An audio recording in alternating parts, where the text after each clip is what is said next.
नमस्ते सभी को, स्वागत किया है मेरे यूट्यूब चैनल से। बात करेंगे आप लोगों के साथ निफ्टी के बारे में।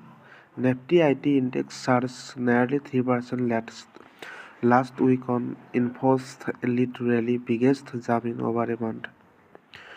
Domestic technology stock recommended last week.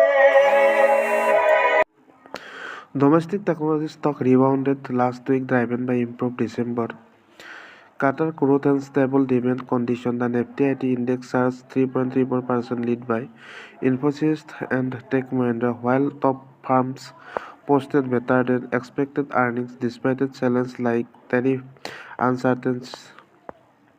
Domestic technology stocks staged a strong comeback last week after moving sideways for over a month, supported by the better December Qatar growth at large cap firms, healthier deal pipelines, and management commentary indicating that demand conditions have stabilised. The improved statement in the IT sector also helped the Nifty 50 remain higher during the week with the mid gain. The Nifty IT index closed Friday's session with a 3.34% surge, the biggest single day spike since May 2025, with a large contribution coming from Infosys. The stock ended the session with a bumper rally of 5.7% at 1,689 rupees.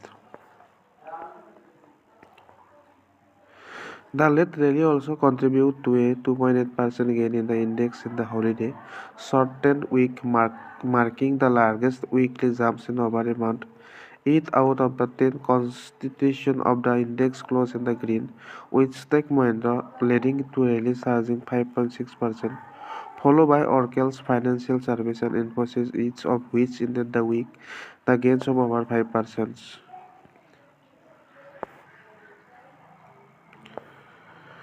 Other stocks including LTI, Mintris, Cofres, HCL Technology, Wipro, and Infosys rally between 1.7% and 4.5%. Mr. Ojit Mishra, SSB Research Relationship Booking, said the optimism from the better than expected Q3 earning by the selected large cap IT companies was offset by tariff related uncertainties, geopolitical tension, and the continuous foreign outfalls. AI lead dilutes the live IT sector despite its seasonally weak Qatars. The December Qatar is typically a weekly period due to the fallouts. However, top IT measure managed to boast better than expected top line growth and the secured new deal as the client of India $283 billion IT sector show greater willingness to invest in AI driven projects.